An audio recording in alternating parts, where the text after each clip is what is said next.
Hello, and welcome to episode 163 of the CasualTryHardMTG podcast. I'm James, and my co-host is Brian, and I forgot to record the intro to this video. So this is your intro to the video this week. Sorry about that. We'll try and make appropriate changes next week. Maybe we'll fire the guy that's trying to record this stuff. Anyway, this week we're talking about what makes a good format. I think we finally have one in Kamigawa Neon Dynasty. As far as limited, constructed, I think in general the set's pretty positive for the game as a whole. And we had a question in Discord a couple weeks ago about what would make a good MTG format. So I figured now that we had one, we could go ahead and talk about the answers to that question. So without further ado, make sure you check the description for any of our social media links. If you want to, follow us on social media, there's a link to our Discord down there as well. If you guys want to help support the show, you can hit up our TCG Player affiliate link, purchase your Kamigawa Neon Dynasty singles from there, and it'll help support the show. We'll get a little cut to help, pay hosting fees and such. The link is tcg.casualtryhardmtg.com.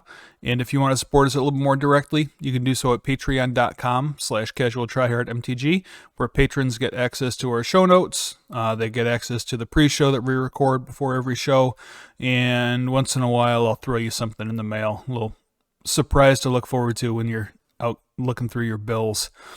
So make sure you check those out if you want to support the show. And hopefully, I don't think you missed too much from the actual recording. So we'll get into that now. I think in Limited, like I said, there's been some problems, especially with, Val, where there were cards that were, super ridiculously pushed in Limited, but then weren't good enough for Constructed. Yeah. So it was this weird thing where it was, what was that demon, that 7-drop demon? That, you sacked a creature and you made another demon? Oh, yeah. What was his name? I don't remember what his name was. Is it Averbrook Caretaker is the green mythic? Yeah, the 6-mana hexproof, put counters on stuff. Yeah. So, that's seen a little bit of play in Constructed. The demon has seen, none. Right. Right? They weren't there for Constructed, but they ruined the Limited environment. Yes. Right? So it's you couldn't even say it's okay. They needed this. They needed to put this card in for Constructed. I understand. It was no. This was just here to ruin Limited. Yep. And Kamigawa doesn't have any of those. At least not that anybody's found so far. No, and we've played enough Limited that there's not we would have figured out if I don't know Thundering Raiju was busted. Unbeatable. The number of times I've attacked with Thundering Raiju and been oh, you don't fly? Yeah.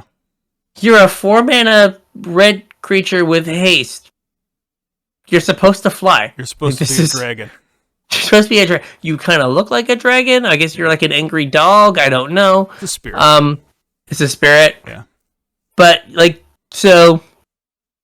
power level in Limited's fine, and there aren't any egregious cards for Constructed. Right? Constructed recently, and we talked about this on the pre-show a little bit, has had a lot of there's been they make a set, and it seems they make a set and they go, I want these 6 cards to be played in Standard.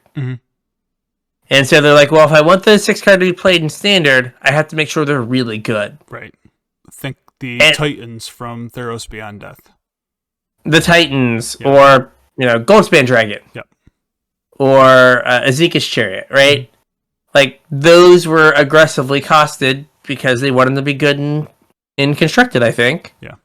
And what happens with that is if you miss a little bit, right, when you design a card specifically to go into a format, if you miss at all high, the card takes over the format. Yeah, exactly. Right? Kind of think Modern Horizons 2. Yeah. Where it's we want these cards to get played in Modern. Oh, they're the only cards that get played in Modern. It's we missed. We wanted them to mix with 20 years of history, right, not erase it. Right? And using the Throne example, right? Throne kind of erased the the rest of that standard to some degree. Mm-hmm. Right? I mean, there was like it was a mix of messed up things, but Fires of Invention, like that deck just used what is the best 5-drop. Yeah, it didn't matter what it was or what set it was from. It just mattered that it was a 5-drop. Yeah, and so like you just had like, oh, I'm a Fires deck, and that's all I'm gonna do, and then like, oh, like I'm the Adventures deck, and that's all you can do. Mm-hmm. And so like we don't have any of those like really egregious, outliers where I always call them like 11s, right? Mm-hmm. Like the scales should be like 1 to 10, and then for the last couple years, it seemed like in every set they were like, here are 3 11s. Yeah, this is what Constructed's about now. And so we haven't done that. Mm-hmm. And at the same time, for the format, we have banned a lot of the 11s. Yeah. Right? Like, well, most recently we banned Elrond's Epiphany. Mm-hmm. And, right, like that just opened up way more like deck space for you to actually be able to play. So, like, the format has less of those cards that are just like, oh, like, this resolved, I guess I die now. Yeah. It certainly feels like you have agency at later points in the game where it didn't used to. Yeah, I mean, we came off of, like, a year ago, it was Sultai Ultimatum into, like, you just don't take another turn. Well, I got Ultimatum today and was on the verge of scooping, and I was like, oh, wait, what are they getting? And I ended up coming back and winning the game. Yeah, like in Historic, I guess? Yeah, yep.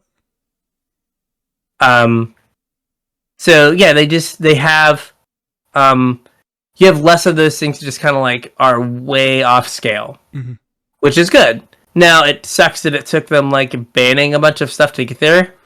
It'd be nice if every set kind of was, like, here are some 9s and 10s, but they're not, like, our 10s aren't so far above the curve that it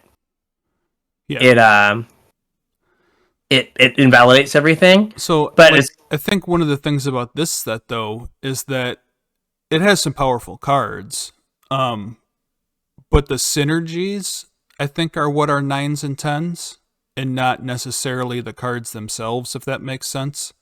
Yeah, so, like, Greasefang is a powerful card, as we talked about a couple weeks ago, the perfect card, right? It's a powerful card, but it requires you to do stuff around it. It's just not like a like raw like stat monster, right. Though, imagine 6 years ago me saying 1 black white 4/3, and then going not a stat monster. You've been like, what are you? Card's insane. and then it has text that's not like you take 4, you lose 4 life each upkeep. Oh my gosh! Creature every turn. Yeah, right. But right in terms of like, it's a fine body, but like you're not playing it for the body, you're playing it for the text. But you have to build a certain deck around it. Yeah. And for the longest time, we got Goldspan Dragons or Chariot again. I guess I'm just taking from Keldheim. That were just like, if I'm playing lands that produce these colors, I have to play them. Yeah. I have to play these cards. They're cards that don't matter what else is around them. Yeah, like Skyclave Apparition is similar. It's like, this card's really good. It doesn't matter what is around it. It's just a good card. I'm going to play it. And Kamigawa's given us a lot of cards that are like you said, it's like, I'm a 5 and I'm a 5. But if you add us together, we make 2 10s. Yeah.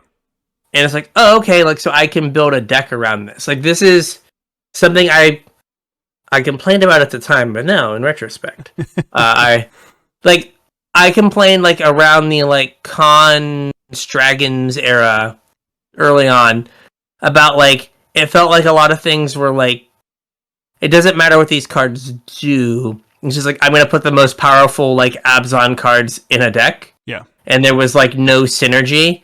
And the deck building was just, like, identifying the 34 most powerful Abzan cards, and then the 26 lands you needed to cast them. Mm-hmm. Right? This format is a lot more like, I'm playing the enchantment deck. I need to have enchantment enablers and enchantment payoffs. Yeah. I'm playing the artifact deck, right? Oni called Anvil, I've had games where, like, I've had 2 of them on the battlefield and not activated it because I didn't draw B. Right. I drew A, and then Oni called Anvil was, like, 2 mana, do nothing. I have certainly cast Oni called Anvils that ended up sacrificing themselves. Yeah. Right? But it's then, like, Oni called Anvil plus an artifact, you're like, oh, any artifact is now, like, a 10. Yeah. Like, all you want to do is draw an artifact to, like, get the ball rolling. Mm-hmm. And we've not had that. Like, we've had, Bone Crusher Giant, which was like, oh, ridiculous removal spell combined with, or I guess reasonable removal spell that draws you a 4/3. Yeah. And it's like, oh, there's no deck building constraint. The deck building constraint is mountain. Right. Was I going to play mountains anyway? I was. Okay, cool. I guess Perfect. I have to play this. Yep. Yeah. So, like, we have the rate. We don't have the outliers, and the decks that are being played are rewarding you for building, like, a cohesive strategy. Yeah. Not just as opposed to, yeah. Right. So, like, the opposite is also true, though. Like, the set has to have some sort of power level in order for it to be a good set. You can't have, like, I'm trying to think of Ixalan? An example. Sure, Ixalan. Like, there was synergy there for you to build around, but the set was so underpowered that it didn't matter that the synergies were there. The synergies were no good. Yeah, like the synergy payoffs weren't good enough to justify you doing them.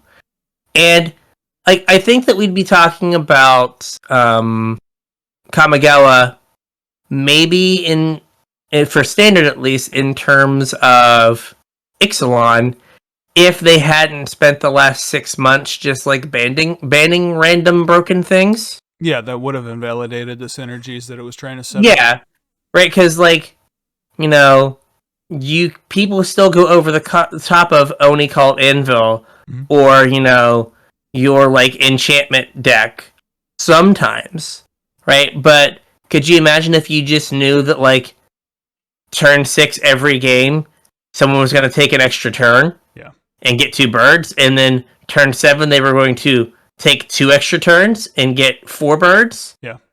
Right? Like, it wouldn't matter what you had, like, I did 8 to them with my Oni called Anvil. It's like, oh, I guess I'm dead. Mm-hmm. So, right, like, I think Ixalan, though objectively not a powerful set, also gets a bad rap because, like, you had Kaladesh behind it. Kaladesh before it, and then what came after it? Gosh, this is like Amonkhet. I guess Amonkhet didn't have anything. Yeah, Glory had a Glorybringer. Yeah. But yeah, nothing. Glorybringer and, like, Commit Memory were like and Approach. Oh yeah. Right. So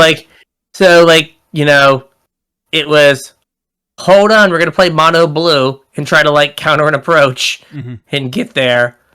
So yeah, context is important. I think if we had, like, no bannings in standard, I don't know if Kamigawa gets there. Maybe not. So sometimes you are a good set, but you are, like, a victim of circumstance. Mm-hmm. Where you're just like, oh, this doesn't super matter. That makes sense. Right? Because, like, again, like, if it was just, like, people always going over the top of you, you couldn't do nickel and dime little stuff. Right. So, and, like, you wouldn't have time to assemble your synergies, so. Mm-hmm. All right. And you say here that it's the set is broken in a good way, / like, the things that they did that are broken are, like, safe? Well, not necessarily that the set is broken in a good way, but, like, individual cards. Like, the way that they distribute the power. Like you said, lately they've been making a lot of, like, 11s. And, we talked about them kind of breaking those 11s into two pieces and maybe having 2 5s that make a 10. But the way that they distribute that power is important too. I think last week you had briefly mentioned like how powerful Boseiju was. Mm-hmm. Like that's a decent place to put power though. You know what I mean? Like if you're going to have a card that's powerful, it's a good strong answer that's maybe less relevant in like standard, more geared towards enfranchised players, people that are playing other formats. And it being an answer isn't like just going to run somebody over. And it's also like a fair answer. Like they get to replace whatever you're blowing up. So it's not like it's super one-sided. Like the part that makes that card really good is that it's in your mana base and you don't have to waste a spell to play it. And that's like a good use of power, you know what I mean?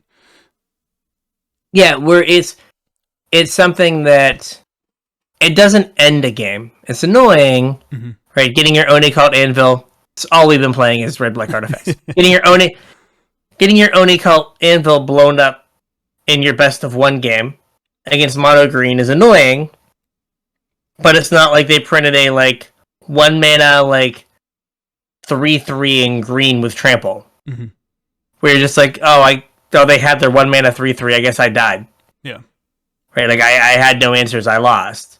So like making it answers and like a conditional answer is good. And like answer, they get their card back. So yeah, but I mean, again, things like is it Hinata, the Jeskai flying thing legend? Yeah, the 4/4, right? Like that card is powerful, but it's a creature, so it's fragile. And again, it's like you've got to put A and B together. Yep. Right? You've got to have that, plus you have to have Magma Opus to have it do anything.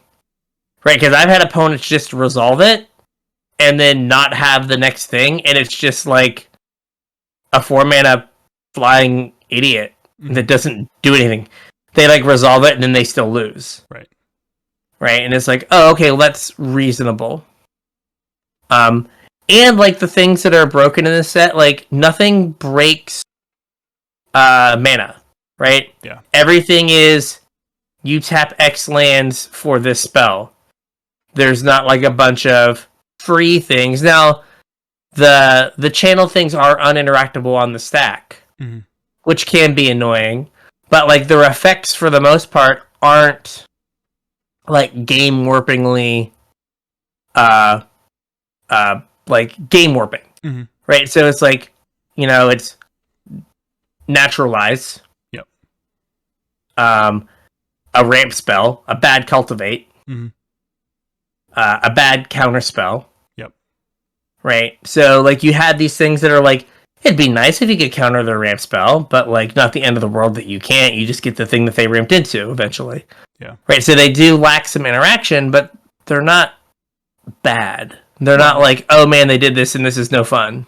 We also have the marches, and we talked about the marches in our set review episode, because we always say to pay attention to cost reducers, free spells, yada, yada, yada.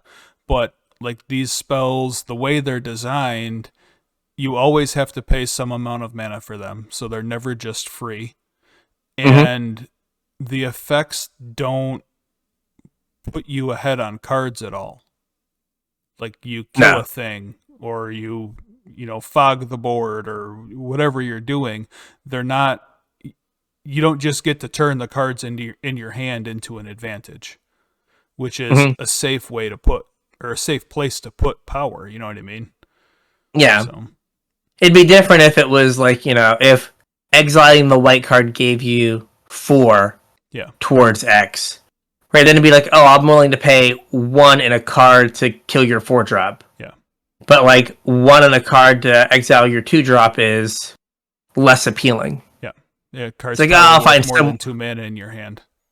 Yeah, it's like, I'll find some way to deal with this. Right, I'll wait. So yeah, like they put some power in like answers that are like reasonable.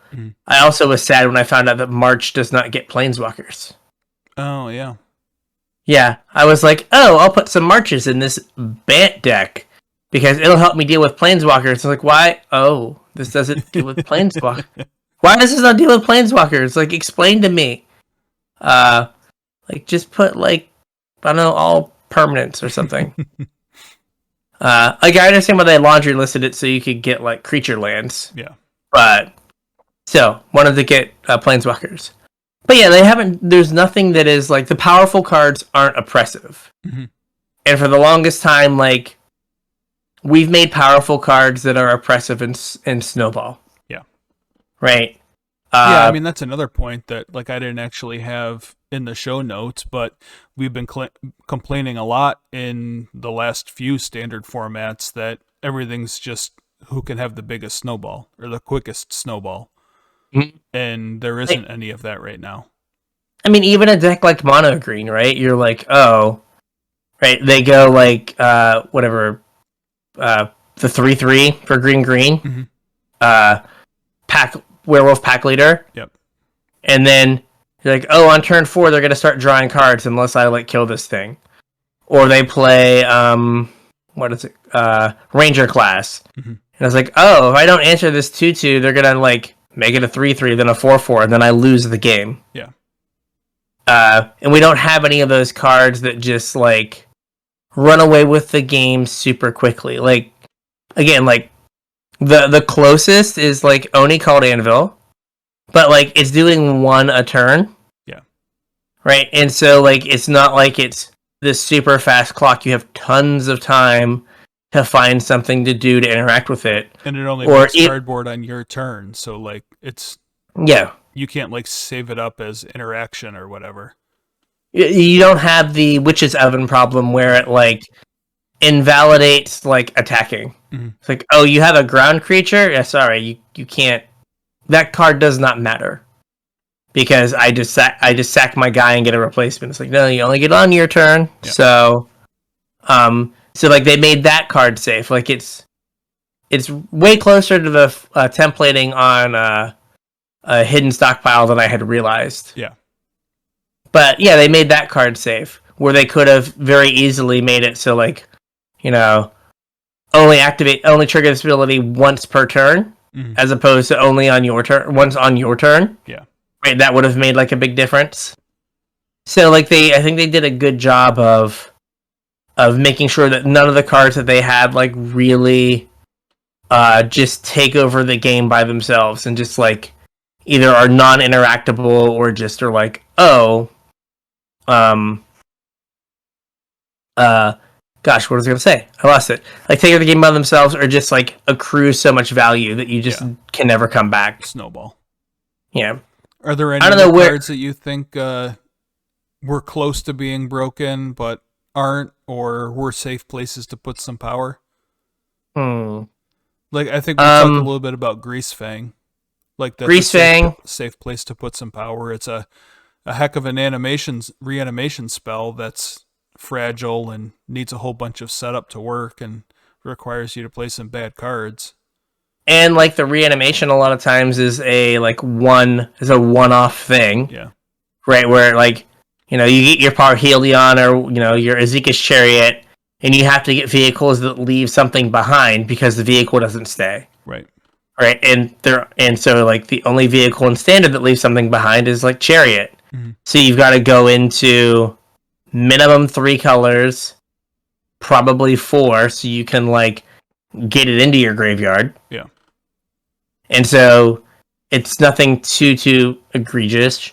I'm still on the fence about Brilliant Restoration. Yeah. Like it's like being 7 mana. Like, they may have found the correct mana cost for it. Mm-hmm. But it's, like, it's super powerful, but it's not pushed so hard that it's broken. Because, like, if it were 5 mana, card's, like, bannable. Oh, yeah, for sure. Insane at 5 mana. 6 mana, it's close. Yeah. Right? Like, it's still, like... There's Second Sunrise, and I forget what the other one is. Is it not Open the Vaults? Is it Open the Vaults? Maybe. Because it was so, like, is one that like brings back all of your enchantments from your graveyard to the battlefield. I think that was 6 mana. So like 7 mana just seems like it's the sweet spot. And the cards that it requires you to play aren't that good. Mm-hmm. Right? So you have that like... Yeah, you have to make it there, and the cards don't really help you make it there. They do not. They do not. I think that some of the like the colorless vehicles, Reckoner, Bakebuster, mm-hmm. right? Like you could have missed with that ever so slightly. Yeah. And it's like Smuggler's Copter. Yep. But like they got it just right that it's not. Mm-hmm. And then what is the Flame Tongue Kavu vehicle? The Flame Tongue Kavu vehicle. The 4 mana it comes into play, deals double damage. Deals damage equal to twice the number of vehicles you control. Surge Hacker? Yeah. Right, that's one that being colorless could have been a problem. Yeah. But like 4 mana to deal 2 damage to a creature if you haven't like built a deck around like I'm gonna have 12 vehicles in this deck, so my Surge Hacker mech is always just Flame Tongue Kavu. Yeah. Right? Like that could have been like way worse. Everybody's just like enters the battlefield, deals 2 to something, or deals 4. Yeah. Right? Then that's a little too pushed. So they like got the colorless vehicles right, or pretty close to right. Mm-hmm. So again, those are things that like they're powerful, but they're not. But they're like they ended up being safe. Yep. They ended up being like at that right level, which is not something that we've done. And like Brilliant Restoration, going back to it for a second, hit that nice spot of like it's a commander card, 100%. Yeah, 7 mana. But I mean, think of Agent of Treachery was also a commander card, and we got our stuff stolen all the time. Yeah, and so was Golos, and so were like the ultimatums, right? But it's a commander card that also like works in like regular constructed, and is not just like, oh, this is super oppressive, right? They made a lot of powerful cards that are aspirational. And like that's I think when Magic is at its best is when you're like, oh hey, you can like you have a dream, you can reasonably live the dream, and the dream was worth living. Yeah. So again, that kind of mirrors what I was saying about like how they distributed the power. Exactly. A lot of the like really powerful cards that, you know, could have easily missed, they require you to build your deck in such a way that like the power is distributed amongst the cards. You need to have the synergy. Is it Kami of Transcendence? Is that the one on the green guy? Yeah. Something of Transcendence. Yeah, I think so. Right, like that card is powerful. Same with like Light Paws. Right, powerful. They go in like a deck. Yeah. Right. They want to do a very specific thing.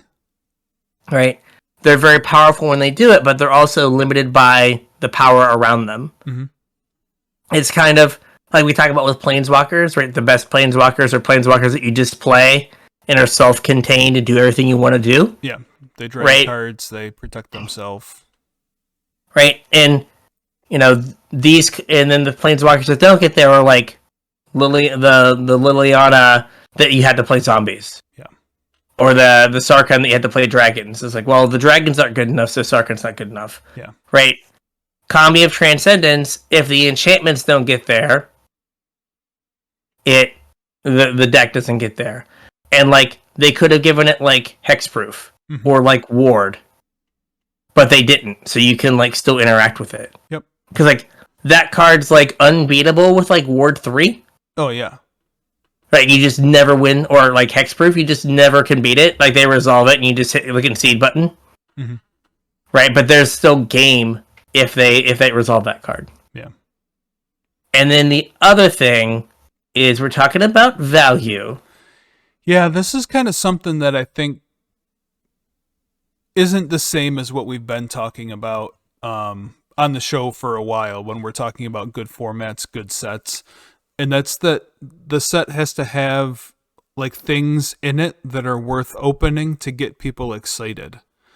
And not that, it's just one chase mythic that's worth $1 bazillion. But the value kind of has to be spread out a little bit. And I know a lot of what we used to say about this doesn't really apply anymore in this age of collector booster, set booster, alternate frames, alternate art treatments, alternate foilings, whatever. But this set like kind of does have some weird bits of value in it that make people excited to open the set. Obviously you have that giant neon ink, like super ultra rare chase Hitotsugu guy that's like $1,000 or whatever. Yeah, I keep seeing people posting on like Facebook, like what one of these, it's the red one is the super rare one. Yeah. Have $1,000 budget. Yeah. And I'm just like, dear God. Well, did you see the Star City tweet? They were like, yeah, we're buy listing these for $800. Like our buy list price for this card is $800. Send us as many as you want. That is wild. Yeah. Crazy. So you have like the really high end for like, the lottery aspect or the gambling aspect of the game. People want to crack packs and get that $1,000 card. But like the set itself has some value in it too. Like those woodblock lands, they're like $3 or $4 a piece. Mm-hmm. And they're not as rare as people thought they were going to be. They're just really pretty and people want them. So they're, the price of a booster pack is one of those lands for the most part. And then there's like multiple rares that are worth the price of a pack, which hasn't been the case in any recent standard set. Like I think there's 3 rares that are worth at least $4. And I know Crimson Vow didn't have any rares that were worth $4. No, not really. And then you also have like the other, I guess technically they're neon border or whatever the other showcase is. Like some of those cards are randomly worth like $10 that you wouldn't normally think they are. So in this set in particular, like they've done a good job of spreading out the wealth and making people want to open packs. And I think that, something that we kind of gloss over sometimes is like this is having a big impact on like Pauper. Mm-hmm. And there's a lot of powerful commons and uncommons that even if you don't get that like chase rare, you're like, oh cool, I got, this uncommon ninja. I got, whatever, covetous, whatever, the 2/4. Yeah. Like, oh cool, I got this neat ninja. Like there's a bunch of, again, like cards that give you that aspirational feel at like, oh, I want to build a deck that does this. Mm-hmm. Or that can utilize this at like common and uncommon. Like we were talking about the raid, whatever, the rat biker gang, yeah. Okatobu or whatever. Right, like that's a common that card is good. Mm-hmm. And like if you get it, you're like, oh cool, I needed one of those for a deck. Mm-hmm. Same with the red saga. You're like, oh cool, or whatever. Yeah, I needed that for a deck. Right, so you have like all these reasons to like play these cards other than just like, or be happy to open them other than the fact that they're just worth a lot of money. Yeah. Right, it's like, oh, gone are the days of Summit Prowler, where you just like, right, like, I think this is a set that people are going to spend a little bit more time going through their commons and their uncommons, because, like, we've all watched people open packs and they just go to the rare. Right. And, like, that is them opening the pack as they check the rare and they don't look at any of the other cards. Yep. Right, this has enough cards that do enough, like, neat things, like patchwork automation. Mm-hmm. Right, like yeah, that card's Pioneer playable. Yep. There's just a lot of things that like to get excited about that even if they're not like money value, they're cards that are desirable. Yeah.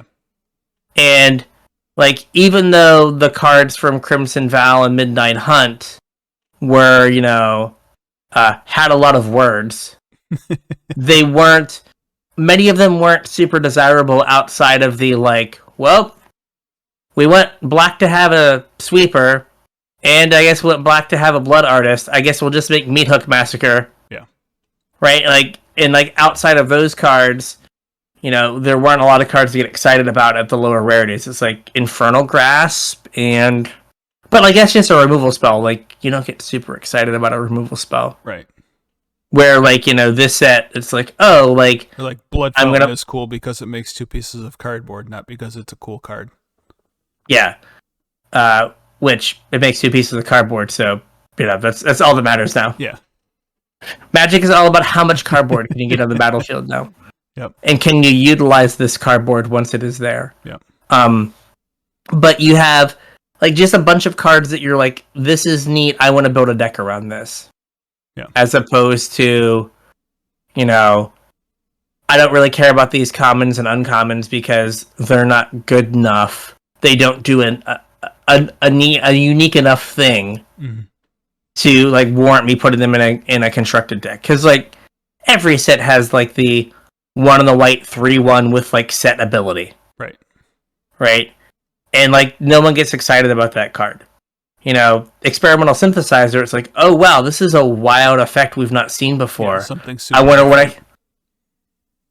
what can I do with this? And like again, like Magic's about like doing cool things and getting excited to try new things. Yep. And for the last few years, Magic's been about like raw rate. Does it have an ETB trigger? And like that stops being fun. Shit says, bro, like, put some words on the cards. Bro, how are people gonna buy cards? Need beans. They like powerful card. Big dragon. Make big dragon. Make it 3 mana. More abilities. 3 mana. More ability, yeah. Yeah, it's like okay, well, how are we designing cards? Well, just more abilities. That makes them more. Yeah. Bro, the more words we put on the cards, the more they sell. Bro, look at the chart. More words equals more beans. And it's just like, okay, I guess we're gonna put more words on these cards. Yeah. Yeah. So yeah, it's just not a. It's a set that is wordy, but like the words all seem like they do something and they matter. Yeah. Whenever we talk about finance stuff, I always say look for the cards that do something unique, like something that hasn't been done before, something that would be hard to put into a new set. And there's like at common and uncommon, there's stuff in this set that does something unique that's hard to reprint. I mean, all of the channel creatures. Yeah. Right? Mirror Shell Crab. Like, Mirror Shell Crab is a card that is not wholly embarrassing for its channel ability. And then, like, a fine thing to reanimate. Like, we talked about last week the, like, in Pauper, counter your thing with Mirror Shell Crab, and then play Late for Dinner to get it back. Like, that's an unembarrassing play pattern in, like, Pioneer, where you're like, counter your 3-drop, refurbish this. Yeah. Alright, do you have, like, 6 mana to kill my 5/7? Yeah. And if you don't have the 6 mana this turn, on turn 4, then I'm just going to have another one and make you pay 9. Yeah. Right? Like, again. And to do it again. Right? Like, so there are these, like, so that card with Channel, like, Channel has been printed in, like, exactly 2 sets. Right? And they're both Kamigawa, like, 15 years apart or something. So, you know, if Greater Tanuki ends up being like secretly like a busted ramp spell, right? Like you're not going to get another shot at Greater Tanuki. No, not for a long, long time. Ninjutsu has been in Kamigawa, in a commander product, in a Planeswalker product. Yeah, those were mostly reprints from Kamigawa. I think there's 1 or 2 new cards. Yeah, a few that had Ninja, and then Modern Horizons. Yep. Like, that's it. So, like, you know, Moon Circuit Hacker is, like, taking over Pauper. But, like, I don't know, it's 70% of, what is he called? Ninja the Deep Hours. Yeah. Right? And that card has seen, like, Fringe Legacy play. right? They also like gave us better things to, you know, be ninja enablers, right? Thousand Face Shinobi, and there's another one drop or something. What the network disruptor? Yeah, the tapper. Yeah, right. Like that's perfect. Like they like played a 1/1. Like okay, cool. Like tap your thing, attack with my Fairy Seer, put in my Moon Circuit Hacker. Value, great. Like it's amazing. Right, that's exactly what that kind of deck wants to do, and now it has the ability to do that, which we haven't had before. So yeah, there's just all these cards, and the fact that they randomly like network disruptors and artifact, right? Like even the unique artifact creatures don't get reprinted a ton, right? It's just like Ethereum Sculptor, that'd be a cool card. Like, yep, it's been printed twice. Like once in Darksteel and once in Modern Masters 1. Yep. And that's it. So like yeah, there's a lot of just unique things that you don't normally see. Oh, sorry. That's all right. Trying to actually find the podcast. Oh, did you lose it? Yeah, it's like it was just I couldn't see it. I was like, it's just still recording. I got a little sketched out there. I was like, oh no. So, and then you have here Fiddly Bits, which we are about Fiddly Bits. I love the Fiddly Bits. I've mentioned them a whole bunch of times, and we kind of already talked about it. All the different like little synergies that are in this deck. We kind of talked about it in how it helps to break up the power level or spread out the power level of a format. But it also gives people something to play with. Like it gives you something to explore. So I call it Fiddly Bits, but realistically, we're talking about like how deep the format is, both for limited and constructed. And how like this kind of relates to how quickly the format is like solved or whatever. But just all the different little things you can do. Like I'm still learning stuff about this format. There's so many like little interactions that are cool. I don't know if they're intended or not, but like there's just so much to do, so many different decks to play. Yeah, there is there's that aspiration and like the joy of deck building. It's not just like, well, I gotta play Goldspan, I gotta play Elrond's Epiphany. Yeah, if I'm not gonna do that, I have to beat Goldspan and Elrond's Epiphany. Yep. Right? It's like no, you can. There's other things you can do. This is something they talked about on Arena Deck List. Another reason this format might feel a little bit better than other ones is like you don't have, because there's no organized play, there's not the same incentive for people to find the absolute best deck and like play it. Where, for the lifespan of Arena, right, there was, I've got to find the best deck as quickly as possible because there's a fandom tournament on the first weekend that I've been invited to, and I can win $5,000 if I win it. So I should probably get really good with what I think is the best deck, day one. And then there was a PTQ or a Pro Tour or something of like stakes to play. A Mythic qualifier and now, or whatever. Yeah. Right? Or even just like getting to Mythic. Right? Like that held way more cachet like 2 years ago than it does now. Oh yeah. Right? And so now people are able to like play that deck that is not the optimal deck, but they enjoy. Right? Because now your incentives are to enjoy playing the game. Right. Because they've kind of stripped out the the incentives to be competitive and be super spiky. So you get to just like have fun. And like if having fun for you is playing the, green white enchantment deck, that deck's pretty good. It is pretty good. And like, is it the absolute best thing to do? Probably not. Hey, I died today to the uncommon, gold uncommon that like lifelink makes your enchantments cost less. Jukai Naturalist. Yeah, I'd lost to him because I think it's Jukai Naturalist, yeah. my opponent played Michiko's Reign of Truth. And made it like a 50-50? Into Michiko's Reign of Truth, into copy the ability of that enchantment and hit me for like 20-something. Yeah. Yeah, right, like, and again, is that the absolute best deck in the format? I'm gonna say no. Yeah. But is it a fine deck in the format? Mm-hmm. Yeah, it's fine. Right? It is a reasonable thing to be playing. Cool. Yeah, it's cool. It's fun. And fine. Like, I think Oni called Anvil is probably not the best thing to be doing. But it's, like, enjoyable if, like, you enjoy, like, those kind of, like, nickel and dimey, like, find a way to win deck. Yeah. Right. Sometimes your way to win just is like, oh, I guess I'm gonna like Dragon Spark Reactor you for 15, or wrap my own board.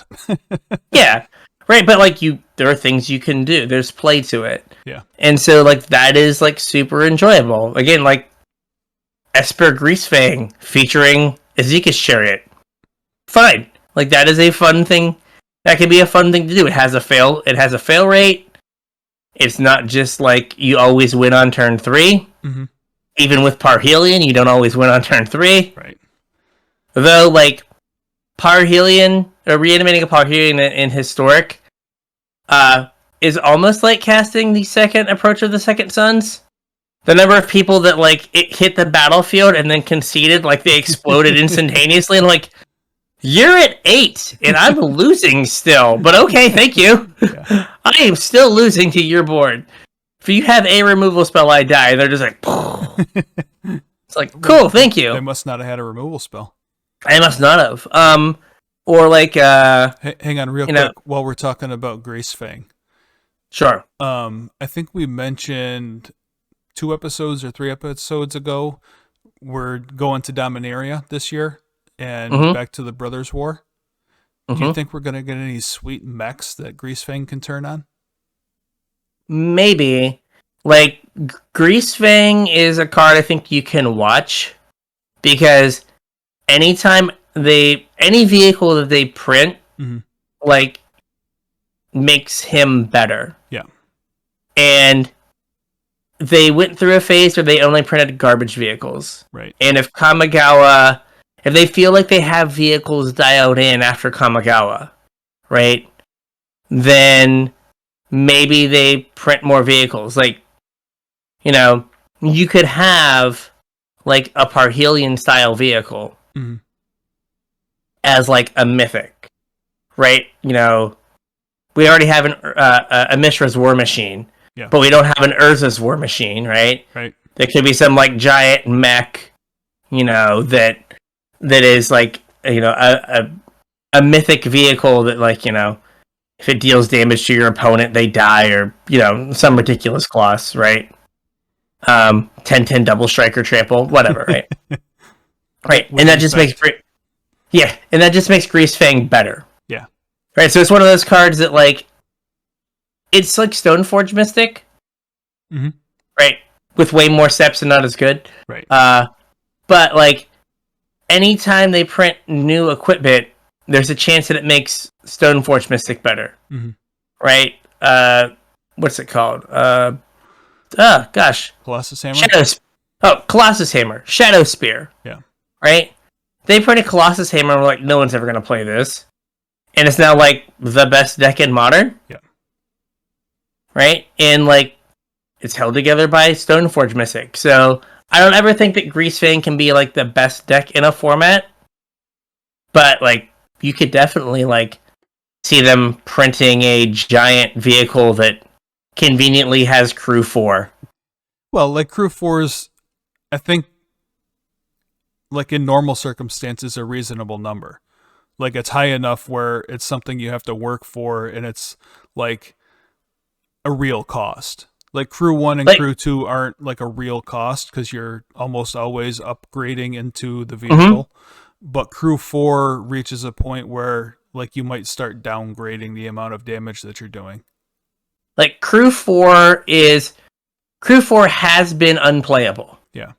There's never been a vehicle that has played that has been played consistently that is crew 4. Yeah. Right? And so, like, when I said, like, conveniently crew 4 is, like, we could make this crew 5, but Greasefang exists. Yeah. And that is something that, like, for maybe the next year or two, right, if they do have a big dumb vehicle, right, where they're like, well, maybe it needs to be crew 5, but it's like, well, let's make it crew 4 so someone can try to live the Greasefang dream. Yeah. Right, and that's something that could happen going forward. So, I hope, like, having Parhelion plus another thing would do wonders for that deck, because I was playing in one of the, I think it was the Ixalan event, the like Ixalan Forward, the midweek Magic. Mm-hmm. I was playing Esper combo cars, and did I win some games on turn 3? I did. Did I literally do nothing for like 12 turns? I did that too. Right? I could use another car. Right? So no, it'd be great. Because again, like, Greasefang's the perfect card. It is. It's everything you want. It's a good place to put power. It is. So I think for limited, we're talking about like what are other formats we can compare this to. I think Kamigawa probably compares. You have here Cons and Dominaria. Well, just because they were like sets that are regarded highly for decent standard and limited environments. I think for limited, like Neon Dynasty, I feel like has a chance to be an all-timer, because I feel like there's a lot that can be done, though, like, apparently according to 17 Lands, my favorite archetype isn't very good. Like blue-red artifacts apparently isn't very good. Yeah. But it feels like all like the color pairs are playable, and like you're gonna get a lot of play out of all of your decks. And like Cons was like that, and Dominaria was just like a format you could play like a million times. Yeah, it never gets sick right? of. Yeah, it was just great. And I think in Standard, I don't have the fondest memories of Dominaria in Standard, just because of Teferi, whatever the big one is, Hero of Dominaria. Yeah. And I'm trying to think, like, were there any other cards from Dominaria that really like impacted Standard? Chain Whirler. Oh yeah. Yeah. Which, again, that was also a dark time in Standard. But that wasn't really Chain Whirler's fault, though. Yeah. Llanowar Elf. Yeah. The wizard stuff. Gitu Lava Runner. Oh, the mono red stuff. Yeah. So I guess it did do a lot of reasonable stuff. I think it's early to say like Neon Dynasty could be like Benalia. I mean, there was a lot of stuff in that set. Yeah, no, you're right. There was more than I remembered. As you're going through it, I was like, oh yeah, I remember this. It's early. Yeah. But like I think that like comparing Neon Dynasty to those other formats or other sets in terms of like Standard, like I've said before, we're in a different Standard environment. Yeah, like right. I didn't necessarily want to compare Neon Dynasty to like Cons or Dominaria. I meant more like, are there things that we can see that all of those generally well-regarded sets have in common? Like, is there something that Neon Dynasty does that Cons did also? Like, is there something that made Cons a good format that also makes Neon Dynasty a good format? In limited, like I've done 17 Kamigawa drafts. And I did probably infinite Cons drafts. Yeah. Way more than me. I think I did 4 or 5. Cons drafts? Yeah.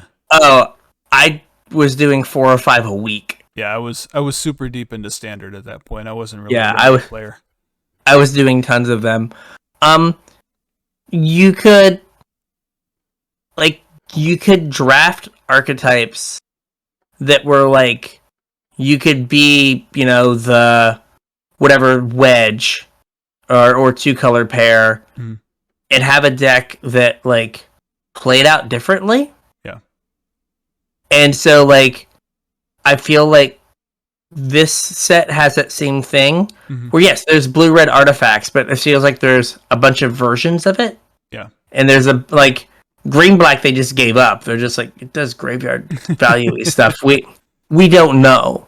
Right? But like, cons, you could sit down and just be like, I'm taking every dual land in pack 1. And then I just get to take any card I feel like in pack 2 and pack 3, and this deck will turn out fine. Right? And like the smoothing mechanic, right? The smoothing mechanic in cons was morph. Yeah. And like with like some of the colorless activations, like you kind of for channel stuff, you get some smoothing that way in this set. But I think it's just more they're a set that's not super on rails. Yeah. Like you think about like Strixhaven was kind of on rails. Yeah. And evolved into like a one deck format. And this is my sandbox. It is. And like apparently there's like a whole like world of this draft format I have not experienced. Oh yeah. Which is I've been very like committed to like I'm 2 colors. I have been also. Apparently people are talking about this is just like a wild 5-color play whatever you want format. Yeah, how's that work? And they're talking about was the Kami War on like limited resources. Like, oh yeah, that card's great. You can totally cast it. It's fine. And I'm like apparently like we're in different queues. Yeah. But like I think like I've definitely played against like 4 and 5 color like stone no fixing decks. And I'm just like, how is this happening to me? But like there's like that whole angle that I have not experienced. And I don't know if I'm like my opinion of the format in terms of like speed is colored by the first like week of drafts. And now it's settling out. And it settled out. But like, you have to have a 2-drop. Yeah. Maybe it doesn't have to be an aggressive 2-drop, but you can't just not do anything on 2. But I think there is something to be said for like a format that, while is not a 5-color format, is a format you can play 5 colors in. Right? And that like does something. I don't remember if Dominaria was like that. I'm always like I'm drafting 2 colors because I want to cast my spells. But like Dominaria was pretty focused on like the legendary uncommons. As I was gonna say, you had the legendary uncommons that like were like super like signposty, build around, and like I feel like a lot of the uncommons, the gold uncommons in this set are similar, right? Like the white black one is like terrible if you don't have an artifact and an enchantment. Yeah. The blue red one is fine, but it's great if you have an artifact. Yeah. So just like there's some similarities there where like the uncommons in Dominaria were more built around.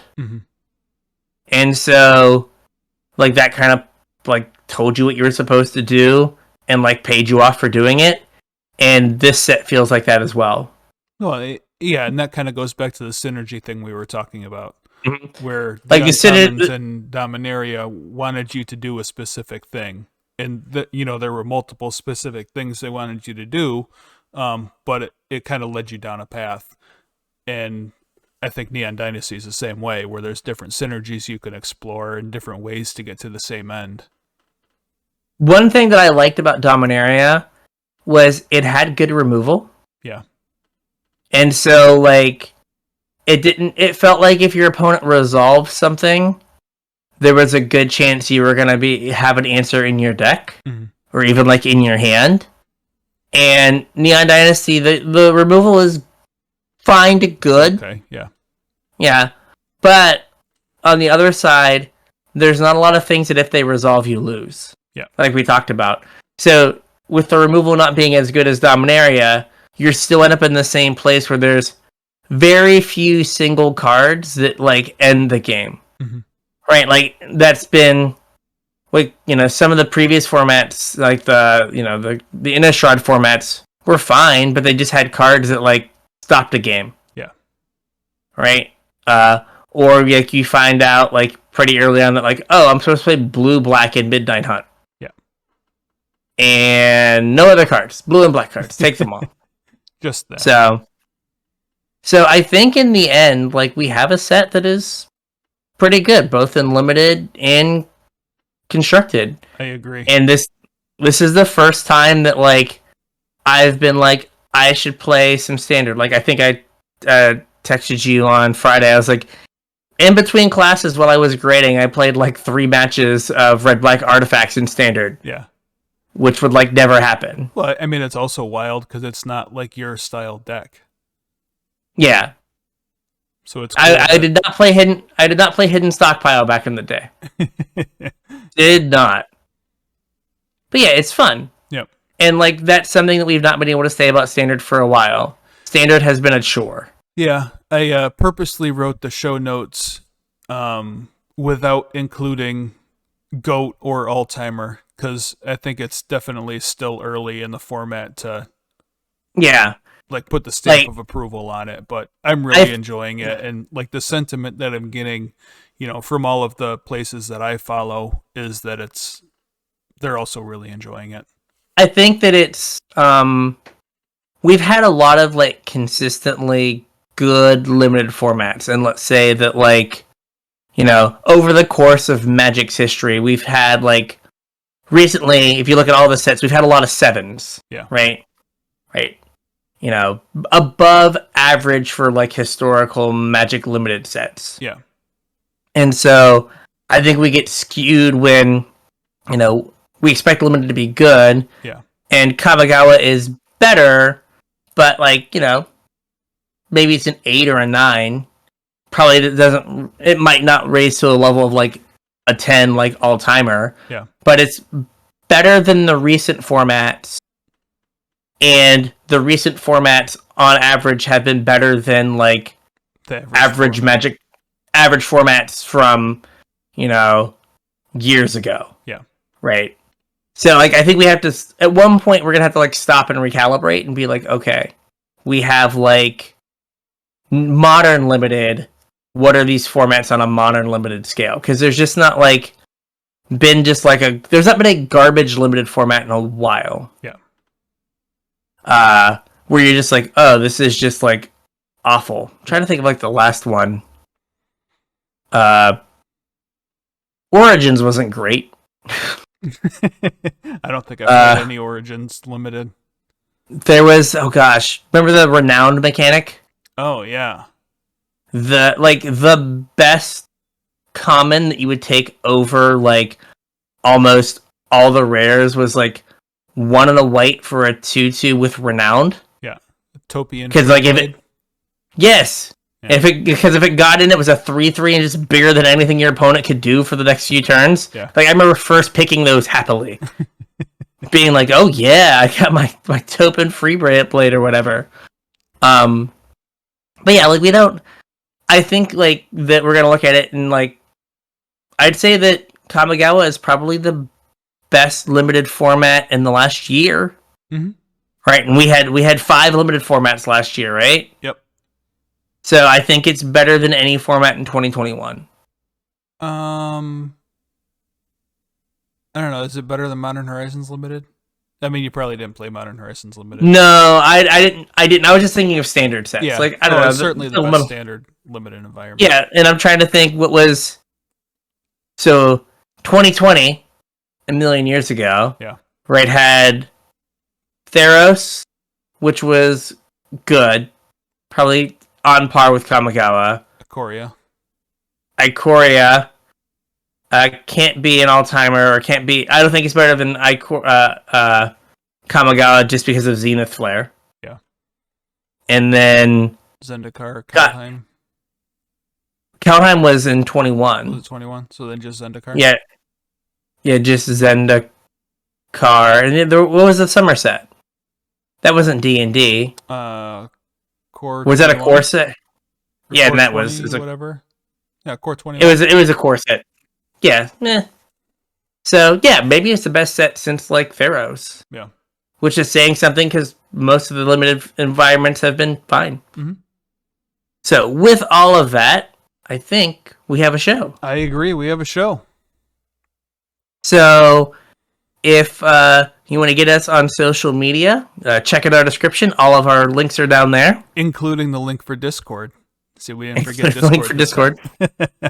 If you want to support the show, we would appreciate it if you bought your Kamigawa Neon Dynasty singles using our TCG Player affiliate link, tcg.casualtryhardmtg.com. And if you want to support the show a little bit more directly, hop on over to patreon.com/casualtryhardmtg. Chip a couple bucks in to help keep the show going. You get access to our show notes, you get access to our pre-show, and once in a while I send you stuff in the mail. So hop on over there, support the show, and we really appreciate all of our patrons. Thank you. Yes, thank you very much. And so with that, we'll catch you on the internets. We'll catch you on the internets.